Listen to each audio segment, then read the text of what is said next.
भारत को बेचने वाले कोई माय की लाडला अभी तक जन्म नहीं हुआ, मोदी जी कभी नहीं करेंगे। They should have the strength to listen to this. Bharat को सेल कर रहे, देश को बेचने वाले कौन है? Who has sold? I tell you who has sold. ये अमाउंट बार बार दिखाने में नहीं है।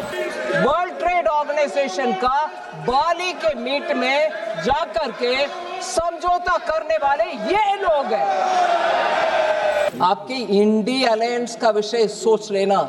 देश को, गरीब को, किसान को बेचने वाले ये लोग हैं। माननीय अखिलेश जी से अनुरोध करती हूँ, थोड़ा तथ्यों को नजर रखते हुए बातें करें। बार बार केंद्र सरकार के ऊपर फेडरलिज्म का लेक्चर देने वाले बंगाल, आइए सामने आइए, इसमें प्रपोज करिए, ले लीजिए। इतना मुझे हमारे प्रधानमंत्री जी के ऊपर ये आरोप लगा रहे एलओपी, उनको कोई नैतिक अधिकार बनता नहीं है।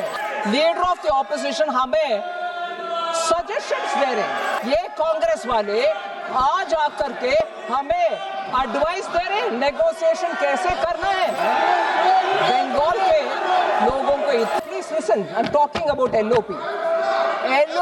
Listen, no listen, you will be keen to know. धैर्य से सुनना चाहिए। Go sit and hear ma'am please.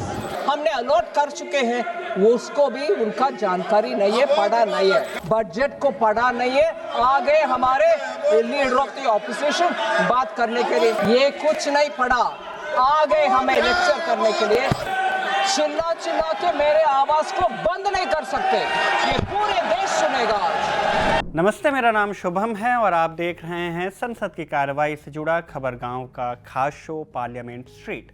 11 फरवरी 2026 संसद के कैलेंडर में ये दिन बजट सत्र के 11वें दिन के नाम रहा। संसद में क्या कुछ कार्रवाई हुई, राहुल गांधी के आरोपों पर किस तरह से हंगामा हुआ, इन सारे मुद्दों पर हमने 11 फरवरी के पार्लियामेंट स्ट्रीट में चर्चा की थी। इस वीडियो में हम बात उन सवालों के जवाब की करेंगे जो सदन में बजट पर चर्चा के दौरान सदन के सदस्यों ने उठाए थे। 11 फरवरी को संसद से आई सूचना के मुताबिक वित्त मंत्री निर्मला सीतारमण को इन सवालों का जवाब देना था। समय तय हुआ था शाम के 5 बजे। ठीक 5:40 पर वित्त मंत्री सदन में आती हैं और 1 घंटे 31 मिनट तक लगातार विपक्ष के सवालों का जवाब देती हैं। सबसे पहले उन्होंने बजट के बारे में कुछ एडिशनल जानकारी दी। बताया कि आम बजट में हमने इंफ्रास्ट्रक्चर पर जोर दिया है। हमारा फोकस था कि सामान को लाना ले जाना आसान बनाया जाए, वाटरवेज और दूसरे ट्रांसपोर्टेशन को बढ़ावा दिया जाए, और ये पूरी योजना सिर्फ 1 साल की नहीं बल्कि आने वाले कई सालों के लिए बनाई गई है। This budget is a budget which is prepared as the first budget in the second quarter of the 21st century. इसीलिए ये बजट 2026 से लेकर के 2050 तक का बहुत सारे विषयों को इसमें जोड़ता है। Then we are also starting the new 5-year cycle of the next Finance Commission, the 16th Finance Commission, which starts from 1st April 2026, and therefore the estimates are largely on the recommendations of the Finance Commission. So I'm taking care of the next 5 years as per the recommendations. Budget पर चर्चा के दौरान सदन में सदस्यों ने budget की कार्रवाई और इसकी योजना पर कई सवाल उठाए थे। किसी ने रेलवे का मुद्दा उठाया था तो किसी ने डिफेंस का। सपा सांसद अखिलेश यादव ने भी वित्त मंत्री से सवाल किया था कि यूपी में बुलेट ट्रेन को लेकर कोई खास परियोजना क्यों नहीं घोषित की गई। वित्त मंत्री ने इस सवाल का तल्ख तेवर में जवाब भी दिया। क्या कहा, आप खुद सुनिए। बुलेट ट्रेन नहीं है वगैरह सच नहीं है madam. 2 high speed train corridors go through UP. First of all Delhi से Varanasi first Vande Bharat express UP को ही गए, और उसमें कानपुर और प्रयागराज जोड़कर वो गए। सो दिल्ली वाराणसी और वाराणसी से सिलीगुड़ी तक ये हाई स्पीड ट्रेन यूपी से ही निकलता है। ठीक है।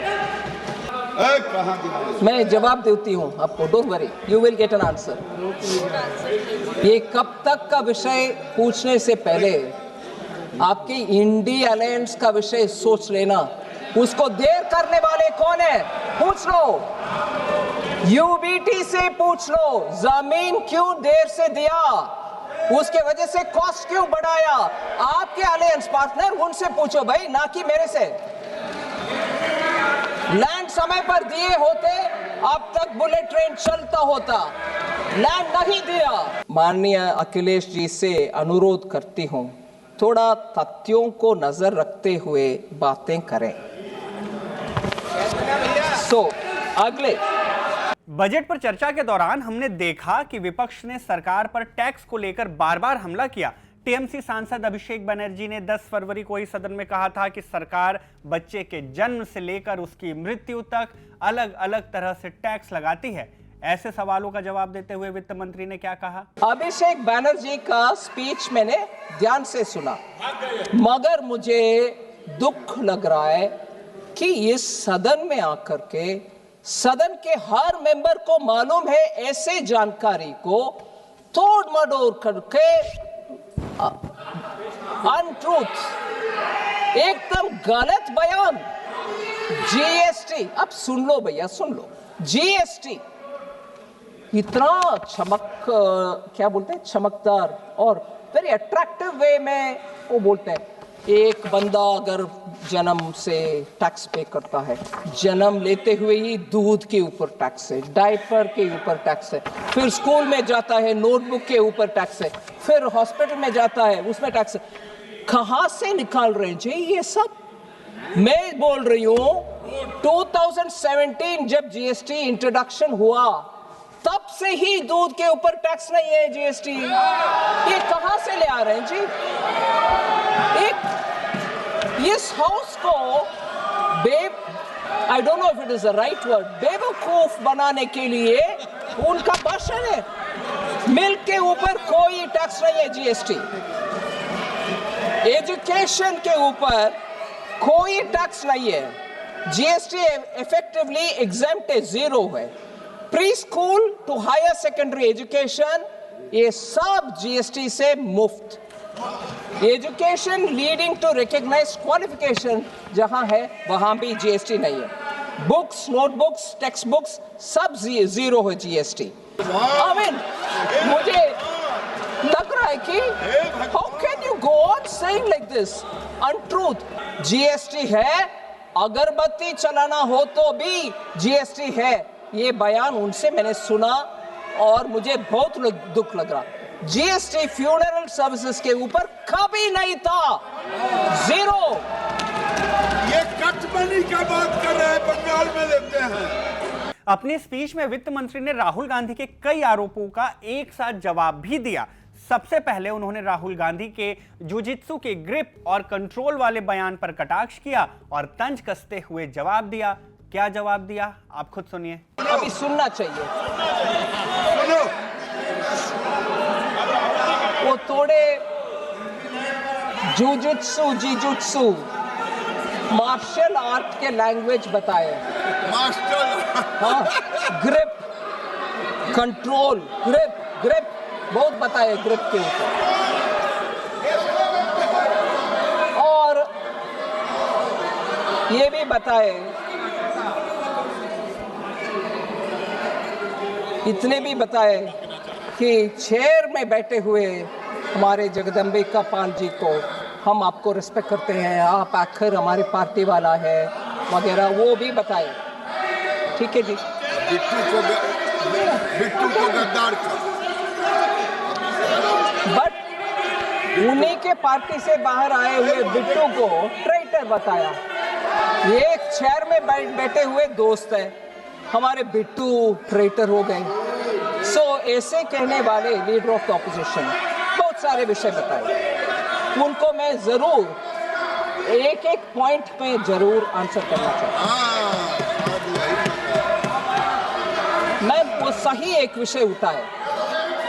Please listen, I am talking about LOP. Listen, no listen, you will be keen to know. अबोध बालक। नहीं Suresh, you're not wanting to listen on LOP? Suresh Kodi Kundil Suresh, माननीय your मंत्री जी, LOP and not माननीय मंत्री जी, माननीय मंत्री please. AI और डेटा के ऊपर बहुत चिंता व्यक्त की कि भारत के डेटा विदेश में चली जा रहे हैं। सही नहीं है, क्योंकि हम इंसेंटिवाइज कर रहे हैं डेटा सेंटर्स को, जिससे भारत देश में डेटा रहे और भारत के युवा को जॉब्स मिले। उसके लिए हम कर रहे हैं डेटा सेंटर के लिए प्रावधान, और उसको बिना समझे ये बोल रहे हैं डेटा आप विदेश का कंपनी को दे रही हो। हमारे यहाँ क्या होगा? दीदी अब हमारे यहाँ इंसेंटिवाइज कर रहे हैं इसीलिए कि डेटा सेंटर भारत में रहे, डेटा भारत में रहे और डेटा हमारे युवाओं को मैनेज करने के लिए हमारे हाथ में रहे। ये एक विषय है। दूसरा, धैर्य से सुनना चाहिए, धैर्य से सुनना चाहिए। Go sit and hear, ma'am, please. Ma'am, I'm talking to her, okay? I'm talking. I'm replying Rahul Gandhi. Go sit and hear. माननीय मंत्री जी प्लीज। अरे केसी वेणुगोपाल जी, लीडर ऑफ द ऑपोजिशन के लिए आप चिल्लाते रहते हो। इन सब के ऊपर बोले कि इतने सारे चैलेंजेस है, बजट ब्लड, ये भी बोल रहे हैं कि हमारे बजट उसको एक्नॉलेज करता है, मगर बजट में इतने सारे हैं उसको पढ़ा नहीं है। क्या क्या है मैडम? इकोनॉमिक स्टेबलाइजेशन फंड जो 50,000 crore, economic stabilisation fund 50,000 crore का अनाउंसमेंट हुआ है। अनएंटिसिपेटेड, अनएक्सपेक्टेड अगर चैलेंज होता है उस पैसा को उपयोग कर सकते। ये 25-26 में ही अनाउंस हो चुका है, वो पैसा है, उनको उसका ध्यान नहीं है। Technology security fund 9,800 crores to counter weaponization of technology and finance हमने अलॉट कर चुके हैं, वो उसको भी उनका जानकारी नहीं है, पढ़ा नहीं है। अबोध बालक। एनर्जी सिक्योरिटी, रेयर अर्थ के लिए भारत तैयार रहना चाहिए, माइक्रोचिप्स हम बनाना चाहिए। इसके ऊपर इतना चिंता व्यक्त करने वाले लीडर ऑफ द ऑपोजिशन ये भी पढ़ा नहीं है कि एनर्जी सिक्योरिटी के लिए हमने critical to insulate India from weaponisation of energy matters, the budget pushes for autonomy in critical minerals, customs duty का एग्जेम्पशन हुआ, न्यूक्लियर पावर के लिए 2,500 करोड़ अलॉट हुआ and national green hydrogen mission के लिए 600 करोड़ अलॉट हुआ। बजट को पढ़ा नहीं है, आ गए हमारे लीडर ऑफ द ऑपोजिशन बात करने के लिए। फिर बजट में ये भी किया। इसके अलावा वित्त मंत्री ने राहुल गांधी के इंडिया यूएस ट्रेड डील के तहत भारत को बेचने के आरोप का जवाब भी दिया, कांग्रेस को चैलेंज दिया और कह दिया They should have the strength to listen to this. Bharat को सेल कर रहे, भारत फार्मर को सेल कर रहे, मोदी जी सरेंडर कर दिया। मोदी जी किसी देश का हित का विषय में सामने खड़े होकर के बात करेंगे, देश के हित में काम करेंगे, मगर देश को बेचने वाले कौन है? Who has sold? I tell you who has sold. 2013 में world bank, world trade organisation WTO में जाकर के बाली में कांग्रेस ने एक समझौता करके आए। वो दो ही विषय था, ट्रेड फैसिलिटेशन एक था, दूसरा विषय public stock holding of grains था। Public stock holding of grains के ऊपर भारत के हित में कुछ ना करते हुए ट्रेड फैसिलिटेशन के ऊपर साइन करके आ गए थे। इसका मतलब था 2017 जनवरी से भारत देश में कोई किसान से प्रोक्योरमेंट हो नहीं सकता है और हम रेशन के दुकान से गरीब लोगों को कुछ भी दे नहीं सकते हैं। मतलब रेशन का कोई भी चीज जा नहीं सकते। वर्ल्ड ट्रेड ऑर्गेनाइजेशन का बाली के मीट में जाकर के समझौता करने वाले ये लोग हैं। हमारे किसान से एमएसपी दे करके कोई प्रोक्योरमेंट कर नहीं सकते थे। अगर मोदी जी 2014 में आकर के WTO के ऊपर हार प्रकारा, we fought for it and got peace clause so that we can think of the country also, man. This country 2017 से PDS डिस्ट्रीब्यूशन कर नहीं सकते थे, गरीब को रेशन दे नहीं सकते थे, देश को, गरीब को, किसान को बेचने वाले ये लोग हैं। ये सरेंडर करके आए हैं, WTO में जाकर के पूरे सरेंडर करके आए हैं ये लोग। और भारत देश का हमारे प्रधानमंत्री जी के ऊपर ये आरोप लगा रहे LOP, उनको कोई नैतिक अधिकार बनता नहीं है। 2017 के अंदर पीस क्लॉज WTO में लेकर आए मोदी जी। इसके वजह से कोविड के समय हम सब लोग को रेशन दे पाए और किसान से आज भी प्रोक्योरमेंट हो रही है। नहीं तो कांग्रेस के साथ चलते हुए हमारे देश का किसान सड़क पर आ जाते।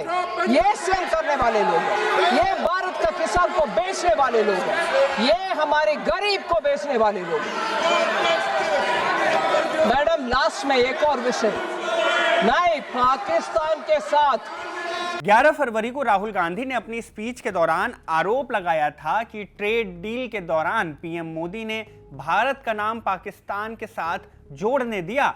राहुल गांधी के इस आरोप पर पलटवार करते हुए वित्त मंत्री ने साफ कह दिया, भारत को जोड़ने दे दिया और यूएस एडमिनिस्ट्रेशन के साथ डील करने के समय आप पाकिस्तान के साथ भारत को जोड़ने क्यों दिया? और ये कहकर लीडर ऑफ द ऑपोजिशन हमें सजेशंस दे रहे हैं, नेगोशिएशन कैसे करना है। किसान को, गरीब को सेल कर दिया 2013 में और उससे पहले 2009 में शर्म एल शेख में जाकर के भारत और पाकिस्तान को जोड़कर हाइफेनेट कर और टेररिज्म से ताल्लुक नहीं है, हम पाकिस्तान के साथ समझौता करेंगे, बात भी करेंगे करने वाले डॉक्टर मनमोहन सिंह, ये कांग्रेस वाले पाकिस्तान से इंडिया को जोड़ करके we will talk with Pakistan और टेररिज्म से लिंक नहीं है कहने वाले ये कांग्रेस वाले आज आकर के हमें एडवाइस दे रहे नेगोशिएशन कैसे करना है। सेल करने वाले आप लोग हैं, किसान को भी, गरीब को भी, इस देश को भी पाकिस्तान से जोड़ने वाले आप लोग हैं। चिल्ला चिल्ला के मेरे आवाज को बंद नहीं कर सकते, ये पूरे देश सुनेगा, ये पूरे देश सुनेगा। आप आकर के इधर हमें एडवाइस दे रही हो। यस, किरण रिजिजू ने सही कहा, भारत को बेचने वाले कोई माय की लाडला अभी तक जन्म नहीं हुआ, मोदी जी कभी नहीं करेंगे। Thank you madam. सदन के अंदर वित्त मंत्री की स्पीच पर तो हंगामा हुआ ही, लेकिन सदन के बाहर भी कांग्रेस सांसदों ने पीएम मोदी के नाम के नारे लगाए। मोदी किसान का दुश्मन, बोलो मोदी किसान का दुश्मन, बोलो मोदी किसान का दुश्मन, बोलो मोदी किसान का दुश्मन, बोलो मोदी किसान का दुश्मन, बोलो मोदी किसान का दुश्मन, बोलो मोदी किसान का दुश्मन, बोलो मोदी किसान का दुश्मन।